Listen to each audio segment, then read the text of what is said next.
18 से 25 साल का लड़का के लफुए हैं, लेकिन मैं बता दूं कि ये नौजवान है पवन सिंह की शक्ति है,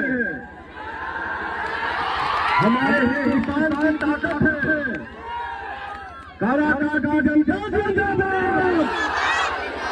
यही चाहिए पवन सिंह फैन जितने भी है, यही चाहिए। पवन सिंह दहाड़ रहे हैं, सरेआम दहाड़ रहे हैं और पवन सिंह कह रहे हैं कि जो मेरी शक्ति है वो 18 से 25 वर्ष के युवा मेरी शक्ति है। जी हाँ दोस्तों, यानी कि हम और हमारे जैसे कितने पवन सिंह के फैन हैं जो पवन सिंह को अकेले कार्यकाल से जो कि हम चुनाव लड़ाएंगे और दिल्ली भेजवा कर ही मानेंगे। जी हाँ दोस्तों, पवन सिंह के फैन ने इतना पावर दिखाया है कि बड़े बड़े पार्टी की पसीना छूट गए हैं। जी हाँ दोस्तों, यही नहीं, पवन सिंह ने यहाँ तक कहा है कि भारतीय जनता पार्टी चाहे कितना ही दम लगा ले। जी हाँ दोस्तों, साफ दहाड़ रहे हैं। तो क्या पवन सिंह के सभी फैन पवन सिंह के साथ है? तो वीडियो को इतना शेयर कीजिए, इतना लाइक कीजिए कि न्यूज पवन सिंह का ट्रेंडिंग में जाने लगे। जय हिंद दोस्तों।